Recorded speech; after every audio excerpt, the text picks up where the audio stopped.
Hi guys, welcome to my channel. మనం ఈ ఛానల్లో ఇంగ్లీష్ లెసన్స్ అన్నిటిని తెలుగులో ఎక్స్ప్లెయిన్ చేసుకుంటూ ఉన్నాం కదా. సో అందులో భాగంగా ఈరోజు 6th క్లాస్ ఇంగ్లీష్ టెక్స్ట్ బుక్లోని యూనిట్ 5 నుంచి first part, unit 5 culture and ట్రెడిషన్లో first part Hamara Bharat incredible India, దీన్ని తెలుగులో ఎక్స్ప్లెయిన్ చేసుకుందాం. సో మన ఇండియా యొక్క గొప్పదనం గురించి ఉంటుందన్నమాట. అంటే డిఫరెంట్ కల్చర్స్ అండ్ ఆర్ట్స్ వాటన్నిటి గురించి. So let's get started. లెసన్లోకి వెళ్ళడానికంటే ముందు ఇక్కడ ఒక చిన్న ప్యాసేజ్ ఉంది. Let us read the following passage. Bharat has been known worldwide as a land of wise and heroic individuals. So India అని పేరు చెప్పగానే, భారతదేశం అనగానే ప్రపంచవ్యాప్తంగా బాగా తెలివైన వాళ్ళు, గొప్ప గొప్ప హీరోస్ అనమాట. అంటే వీరులు, గొప్ప సైంటిస్టులు ఇట్లా తెలుస్తుంది. It's rich and diverse culture has attracted numerous travellers since ancient times. So మన యొక్క గొప్పదనం గురించి, చాలా రిచ్ కల్చర్ గురించి అండ్ డైవర్స్ కల్చర్ అనమాట. అంటే రకరకాల పీపుల్ కలిసి ఉంటారు కదా, రకరకాల కల్చర్స్కి సంబంధించినటువంటి పీపుల్ అంతా మెర్జ్ అయ్యి ఒక చోటు ఉంటారు. సో దీనివల్ల ఏమైపోయిందంటే న్యూమరస్ ట్రావెలర్స్ వర్ అట్రాక్టెడ్ అనమాట. అంటే చాలామంది ట్రావెలర్స్ చైనా నుంచి, ఇట్లా యూరోప్ నుంచి, డిఫరెంట్ కంట్రీస్ నుంచి మన దగ్గరకు వచ్చేవాళ్ళు ట్రావెలింగ్ కోసం, మన దేశాన్ని విజిట్ చేయడానికి ఏన్షియంట్ టైమ్స్లో. The people here live in unison. Unison అంటే లివింగ్ టుగెదర్ అనమాట. Doing or saying something together, కలిసి చేసుకోవడం, ఏదైనా పని కావచ్చు, కలిసి నివసించడం, ఇట్లా ఉన్నారు. Presenting to the world unity in diversity. So ఆ విధంగా భిన్నత్వంలో ఏకత్వాన్ని చెప్తా ఉన్నారనమాట బయట ప్రపంచానికి. అంటే రకరకాల మతాలకు సంబంధించిన ప్రజలు కావచ్చు, బట్ ఒక చోటనే ఉంటా ఉన్నారు. రకరకాల కల్చర్కి సంబంధించిన ప్రజలు మన ఇండియాలో. సో అంతా కలిసి ఇండియన్స్ ఒకే ఒకే రకంగా కలిసి ఉంటున్నారు కదా. సో యూనిటీ ఇన్ డైవర్సిటీ అంటాం. Bharat is a land rich with reverse, lakes and high mountains. So మన దేశం చాలా గొప్ప గొప్ప రివర్స్ ఉన్నాయి, లేక్స్ ఉన్నాయి అండ్ పెద్ద పెద్ద మౌంటైన్స్తో పాటు ఇవన్నీ ఉన్నాయన్నమాట. సో చాలా మంచి పేరు ఉంది మన కంట్రీకి. It's green forest are home to many plants, insects, birds and animals. So దాంతోపాటుగా ఎన్నో రకాలైనటువంటి ప్లాంట్స్ ఉన్నాయి, ఇన్సెక్ట్స్, బర్డ్స్ అండ్ యానిమల్స్ ఇవన్నీ నివసిస్తూ ఉన్నాయి. All these elements ensure that Bharat prospers and is respected globally. So వీటన్నిటి వల్ల, ఇప్పుడు చెప్పిన వాటన్నిటి వల్ల కూడా మన దేశానికి మంచి పేరుంది అండ్ గ్లోబల్గా అంటే వరల్డ్ వైడ్గా రెస్పెక్ట్ కూడా తీసుకుంటా ఉంది. అంటే చాలామంది గౌరవిస్తారు ఇండియా అనగానే. As it's inhabitants we need to continue working hard and make sure that it prospers. So మనం ఇందులో నివసిస్తూ ఉన్నాం కాబట్టి, ఇండియా వాసులం కాబట్టి, భారతదేశంలో మనం నివాసం ఉంటున్నాం కాబట్టి మనం కూడా కష్టపడి పనిచేస్తూ అది ఇంకా డెవలప్ అయ్యేలాగా చేయాలన్నమాట. అది ఆ ప్యాసేజ్. ఓకే, మనం ఇంకా లెసన్లోకి వెళ్దాం. Let us read. So are you ready to meet your friends from all over the country? The teacher ఆస్ the students sitting in the big hall. So ఒక టీచరు పెద్ద హాల్లో మీటింగ్ ఏర్పాటు చేసినారు, స్టూడెంట్స్ అందరినీ కూర్చొని ఉన్నారు. టీచర్ వచ్చి మాట్లాడుతూ ఉన్నారనమాట. మీరంతా రెడీనేనా? ఇంకా డిఫరెంట్ అంటే all over the country different places నుంచి డిఫరెంట్ ఫ్రెండ్స్ అంతా మీతో మాట్లాడడానికి రెడీగా ఉన్నారు. మీరు రెడీనేనా? వాళ్ళని కలుస్తారా, వాళ్ళతో మాట్లాడతారా అని అడిగింది. Yes was the loud answer from the class. So క్లాస్లో ఉన్న వాళ్ళంతా ఎస్ అని గట్టిగా అరిచినారు అనమాట. Can someone tell me for which programme are we here? The teacher asked. So ఒక క్వశ్చన్ అడిగింది, మనం ఎందుకు వచ్చినాము ఇక్కడ, ఏ ప్రోగ్రామ్ గురించి మనం ఇక్కడ గ్యాదర్ అయినాము ఈ హాల్లో అని చెప్పి ఎవరైనా చెప్తారా అని అడిగింది. Ek Bharat Shreshtha Bharat. The students answer together again. So ఇంకా గట్టిగా చెప్పినారనమాట, ఏక్ భారత్ శ్రేష్ఠ భారత్ అని, వన్ ఇండియా గ్రేట్ ఇండియా అని చెప్పి. Please raise your hand to tell me what it is all about, the teacher said. So ఎవరైనా ఒకరు హ్యాండ్ రైజ్ చేసి ఒక్కరు చెప్పండి దేని గురించి ఇదంతా అని. Many hands went up and some were jumping to answer. So చాలామంది చేతులు ఎత్తినారు, ఇంకొంతమంది ఆన్సర్ ఎప్పుడెప్పుడు చెప్దామా అని ఇంకా ఎగురుతూ ఉన్నారనమాట. అంటే చాలా ఈగర్గా వెయిట్ చేస్తున్నారు, నేనే చెప్పాలి, నన్నే లేపాలి మేడం అని. The teacher asked Renu. So teacher రేణుని అడిగారు. With a smile on her face she said, it is to know that we all belong to one nation and that is the bond we share.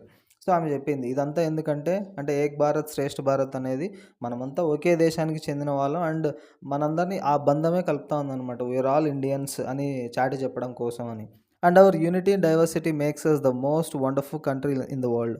So ఇదే భిన్నత్వంలో ఏకత్వం. మనం రకరకాల కల్చర్స్కి సంబంధించినటువంటి people అయినప్పటికీ మనం యూనిటీగా కలిసి ఉంటున్నాం కదా, అది ఈ వరల్డ్లోనే one of the most wonderful కంట్రీగా మన ఇండియాని నిలబెట్టింది అని ఆ అమ్మాయి చెప్పింది Renu.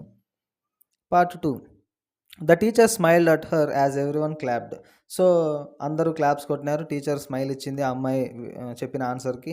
Just then Bala pointed out. So అప్పుడే ఇంకా బాలా ఇట్లా చేయి చూపించినాడనమాట. వేలు పెట్టి చూపిస్తా ఉన్నాడు. Look the video has started. So ఆ కాన్ఫరెన్స్ హాల్‌లో కూర్చొని ఉన్నారు కదా! ఎదురుగా ఒక ప్రొజెక్టర్ ఉంది మేబీ. అందులో వీడియో స్టార్ట్ అయిందనమాట. The big screen now had little windows each with a smiling child. So ఆ పెద్ద స్క్రీన్ మీద చిన్న చిన్న విండోస్ ఉన్నాయి. ఒక్కొక్క విండోలో నుంచి ఒక్కొక్క ఒక్కొక్క పిల్లాడు లేదా అమ్మాయి నవ్వుతా కనిపిస్తా ఉన్నారు. Each child had something to share. ఒక్కొక్కరు ఒక్కొక్క విషయం చెప్పాలనుకుంటున్నారనమాట. ఇంకా స్టార్ట్ చేస్తూ ఉన్నారు ఒకరు. ప్రణామ్ అంటే నమస్కారం అన్నట్టు కదా. ప్రణామ్, I am Akanksha from Uttarakhand. So Uttarakhand నుంచి ఆకాంక్ష అనే అమ్మాయి మాట్లాడుతూ ఉంది. I am going to tell you about Aipan our folk art. So నేను మా ఫోక్ ఆర్ట్, మా జానపద కళ ఒకటి ఉంది. అంటే ఊర్లలో చేస్తూ ఉంటారు కదా కొన్ని ఆర్ట్స్. సో వాటిని ఫోక్ ఆర్ట్స్ అంటాం అనమాట. పల్లెటూర్లలో తరతరాలుగా ఫాలో అవుతూ వస్తూ ఉంటారు ఫోక్ ఆర్ట్స్ అన్నీ. సో ఐపన్ అనేటువంటి మా ఫోక్ ఆర్ట్ గురించి చెప్పాలనుకుంటున్నాను. That we draw on family functions and festivals. మేము దీన్ని ఫ్యామిలీ ఫంక్షన్స్లలో, ఫెస్టివల్స్లలో వేస్తూ ఉంటాం. ఈ ఆర్ట్ని తయారు చేస్తూ ఉంటాం. It is done with white rice flour paste and brick red walls coloured with geru. So ఈ బియ్య పిండితో బాగా దాన్ని మెత్తగా చేసి ఈ ఎర్రటి ఇటుకల మీద గోడలు ఉంటాయి కదా, ఇటుకలతో కట్టిన గోడలు, దాని మీద గేరు దాంతో ఆ కలర్ వేస్తామని. గేరు అంటే red clay used as colour. ఈ ఎర్రటి మట్టి అనమాట. రెడ్ కలర్ లాగా పూసి దాని మీద చేస్తారు ఈ ఆర్ట్ని. It is made on floors and walls of puja rooms. So puja గదులు ఉంటాయి కదా, పూజ గదిలో ఫ్లోర్ మీద లేదా గోడల మీద వేస్తారు ఈ ఆర్ట్ని. And outside the main door of the home. So బయట మెయిన్ డోర్ బయట కూడా వేస్తారనమాట. It's an art form made by the women in the family. ఇది ఆడవాళ్ళు మాత్రమే చేస్తూ ఉంటారు ఈ ఆర్ట్ని ఫ్యామిలీలో. The designs are very beautiful and mathematical. So designs చాలా అందంగా ఉంటాయి అండ్ మ్యాథమెటికల్గా కూడా ఉంటాయి అన్నమాట. అంటే కరెక్ట్ కొలతలతో క్యాల్కులేట్ చేసినట్లు ఉంటాయి. And are based on our cultural traditions and observations of nature. So ఇవన్నీ మా కల్చరల్ ట్రెడిషన్స్ గురించి ఆర్ట్స్ ఉంటాయి. లేదా నేచర్లో మనకు కనిపించే విషయాలన్నమాట. ప్రకృతి కూడా ప్రతిబింబిస్తుంది ఆ ఆర్ట్‌లో. ఇట్లా ఆ అమ్మాయి చెప్పింది ఆకాంక్ష. నెక్స్ట్ ఇంకొకరు సుప్రభాత్, I am Priyaranjan from Odisha. So Odisha నుంచి ప్రియరంజన్ మాట్లాడుతూ ఉన్నారు ఇప్పుడు. సుప్రభాతం అంటే సేమ్ గుడ్ మార్నింగ్ అన్నట్టు. My tribe practices a 4000 year old metal craft name Dokra. So ఇప్పుడు ఈ అబ్బాయి తన ఆర్ట్ గురించి చెప్తా ఉన్నారు. వాళ్ళ ట్రైబల్స్ అనమాట వీళ్ళు. వాళ్ళ ట్రైబ్ ఒక 4000 ఇయర్ ఓల్డ్ మెటల్ క్రాఫ్ట్ని ప్రాక్టీస్ చేస్తూ ఉంటారు. అంటే అది 4000 సంవత్సరాల కింద ఉన్నటువంటి ఒక ఆర్ట్ అనమాట. డోక్రా దాని పేరు. మెటల్స్తో తయారు చేస్తారు దాన్ని. We make a figure with clay, dry it and cover it with a layer of wax. So first ఏం చేస్తారంటే మట్టిని యూజ్ చేసి ఒక బొమ్మను తయారు చేస్తారు. ఒక ఫిగర్ ఏదైనా కావచ్చు. ఫర్ ఎగ్జాంపుల్ పిక్చర్లో ఉన్నట్టు ఒక ఎలిఫెంట్. సో ఫస్ట్ మట్టితో తయారు చేస్తారు దాన్ని. దాని తర్వాత దాని చుట్టూ మైనం పూస్తారనమాట. Layer of wax. మొత్తం మైనం, ఈ కొవ్వొత్తి ఉంటుంది కదా మైనం. సో అటువంటి దాన్ని పూస్తారు. అది పూసినాక then we carve the fine details on the wax. So ఆ వ్యాక్స్ మీద చిన్న చిన్న డిజైన్స్ అన్నీ చేస్తారనమాట. ఆ మైనం పూసినాక మైనం మీదనే చేస్తారు. After that we cover the figure with clay and put it in the fire. దాని తర్వాత ఏం చేస్తారంటే మళ్ళీ మట్టితో కవర్ చేసి ఆ బొమ్మని మట్టిలో అది ఫైర్లో కాలుస్తారు, నిప్పుల్లో. The the wax melts and comes out of small openings. So అప్పుడు ఏమవుతుందంటే ఆ నిప్పులో పెట్టినప్పుడు ఆ వ్యాక్స్ అంతా కరిగిపోయి ఈ స్మాల్ ఓపెనింగ్స్, చిన్న చిన్న గ్యాప్లు ఉంటాయి కదా, బయటకు వచ్చేస్తాయి. Next brass scrap is melted and poured in to the empty space. ఈ ఇత్తడి ఉంటుంది కదా, స్క్రాప్ అంటే మనకు పనికిరాని ఇత్తడి చిన్న చిన్న ముక్కలు, వాటన్నిటిని కరిగించి ఆ గ్యాప్స్లలో పోస్తారు. ఆ బొమ్మ ఏదైతే ఉందో మధ్యలో గ్యాప్ ఉంటుంది కదా, ఆ ఎంప్టీ స్పేస్లోకి పోసేస్తారు దాన్ని కరిగించి. The liquid metal takes the same shape as the wax. So ఆ వ్యాక్స్ ఏ షేప్లో అయితే తయారైందో సేమ్ అదే షేప్లోకి ఈ బ్రాస్ కరిగి గట్టిగా అయిపోయి ఆ షేప్లోకి మారుతుంది అనమాట ఈ ఇత్తడి కూడా. ఆ విధంగా ఇట్లా బొమ్మ ఫామ్ అవుతుంది. Finally we remove the outer layer of clay and finish the metal figure as we want. దాని తర్వాత బయట మట్టితో చేసి ఉంటారు కదా, ఆ క్లేన్ అంతటిని తీసేస్తారు, వాళ్ళకి నచ్చినట్లు మార్చుకుంటారు అనమాట ఆ ఫిగర్ని. ఇట్లా అది తన ఆర్ట్. నెక్స్ట్ ఇంకొకరు చెప్తా ఉన్నారు. సుప్రభాతం, I am Chitra from Kerala. So Kerala నుంచి చిత్ర అనేటువంటి అమ్మాయి మాట్లాడుతూ ఉంది. సుప్రభాతం అది కూడా విష్ చేయడం అనమాట, గుడ్ మార్నింగ్ అని. I want to tell you about coconut shell craft. So నేను ఇప్పుడు కోకోనట్ షెల్ క్రాఫ్ట్ గురించి చెప్పాలనుకుంటున్నాను. ఈ కొబ్బరి చిప్పలతో తయారు చేసేటువంటి ఒక ఆర్ట్ అనమాట. First we clean the outside and inside of a brown coconut shell. So, ఆ కోకోనట్ షెల్ తీసుకొని బయట, లోపల 2 వైపులా క్లీన్ చేస్తారు. After that we make we make it smooth by using sand paper or a machine. So, ఈ sand paper రఫ్‌గా ఉంటది కదా పేపర్, స్మూత్ చేయనీకి వాడుతా ఉంటారు. అట్లా సాండ్ పేపర్ గానీ, ఒక మెషిన్ గానీ తీసుకొని దాన్ని స్మూత్‌గా మారుస్తారనమాట. Then we give it the shape we want and make it stable by fixing a base under it. So, నచ్చిన షేప్‌లోకి మార్చుకుంటారు ఆ కోకోనట్ షెల్‌ని. దాని తర్వాత ఒక బేస్ గూడా పెడతారు కింద. అది అటు ఇటు కదలకోకుండా స్టిఫ్‌గా ఉండడానికనమాట. స్టేబుల్‌గా ఉండడానికి. At last we polish it using would polish to make it shine. So, would polish use చేసి దాన్ని మెరిసేలాగా తయారు చేస్తారు. We make house hold things like bowls and even jewellery from the coconut shells.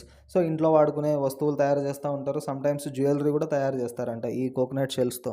It is a biodegradable craft. So, ఇందులో ఆర్టిఫిషియల్‌గా ఏముండదు కాబట్టి it's biodegradable అనమాట. అంటే ఎన్వైర్న్‌మెంట్‌కి ఎటువంటి హాని చేయదు ఇది. ఇది తన గురించి. నెక్స్ట్, శుభోదయం. I am Balamurali from Andhra Pradesh. ఇప్పుడు మన ఆంధ్రప్రదేశ్ నుంచి బాలమురళి మాట్లాడుతా ఉన్నాడు. I want to tell you about the 400 year old art of making toys in my village Kondapalli. So, Kondapalli బొమ్మల గురించి వినే ఉంటారు కదా! 400 సంవత్సరాల చరిత్ర ఉంది దానికి. బొమ్మలు తయారు చేస్తూ ఉంటారు. దాని గురించి నేను చెప్పబోతున్నాను. To make the toys we take soft wood from the near by hills. So, మా ఊరికి దగ్గరలో ఉన్నటువంటి ఈ మృదువైన కొమ్మల నుంచి, ఆ చెట్ల నుంచి కలప తీసుకొనొచ్చి వాడతాం మేము. After that we carve each part of the toy separately. So, ఈ బొమ్మలు సెపరేట్ పార్ట్స్ ఉంటాయి కదా! సెపరేట్‌గా తయారు చేస్తాం. వాటన్నిటిని కలుపుతాం మళ్ళీ. దెన్ వీ యూజ్ మక్కు, a paste of tamarind seed powder and sawdust to join the pieces together. So, ఈ టామరిండ్ గింజలుంటాయి కదా! వాటిని పొడి చేసి, ఆ పొడి నుంచి అండ్ సాడస్ట్ అనమాట. సాడస్ట్ అంటే డస్ట్ ఆఫ్ వుడ్. ఈ చెక్కల పొడి ఉంటది గదా! ఆ రెండిటిని కలిపి ఒక పదార్థం తయారు చేస్తారు. దాని పేరు మక్కు. ఆ పేస్ట్‌ని కలపడానికి యూజ్ చేస్తారనమాట గమ్‌లాగా. Next we add details and finish the toys. So, దాని తర్వాత చిన్న చిన్న డిజైన్స్ అన్ని డీటెయిల్స్ అన్నీ చేస్తారు ఆ టాయ్స్ మీద. Finally we use oil and water colours or vegetable dyes and enamel paints to colour them. దాని తర్వాత ఆయిలు, వాటర్ కలర్సు లేదా వెజిటబుల్ డైస్, డైస్ అంటే కలర్స్ అనమాట. అండ్ ఎనామల్ పెయింట్స్ అంటే పైన ప్రొటెక్టివ్ లేయర్ ఏసినటువంటి కలర్ పోకుండా ఇంకో కోటింగ్ ఏస్తారు కదా! ఎనామల్ పెయింట్స్ అంటే. ఇవన్నీ చేస్తారు కలర్‌ఫుల్‌గా. ఈ విధంగా కలర్స్ ఏస్తారనమాట పెయింట్స్ యూజ్ చేసి. These toys are based on folk stories, animals, birds, bullock carts, rural life etcetera. So, ఈ బొమ్మలన్నీ ఈ గ్రామీణ నేపథ్యం ఉన్నటువంటి బొమ్మలుంటాయి. ఆహ్, అంటే పల్లెటూరు గురించి ఉంటాయి. ఎద్దుల బళ్ళు, పల్లెటూరు జీవితం అండ్ యానిమల్స్, బర్డ్స్ ఇవన్నీ కనిపిస్తాయన్నమాట ఆ పిక్చర్స్‌లలో. ఇది ఈ లెసన్ యొక్క సారాంశం. మీ అందరికీ అర్థమైందనుకుంటున్నాను. So, thanks for watching.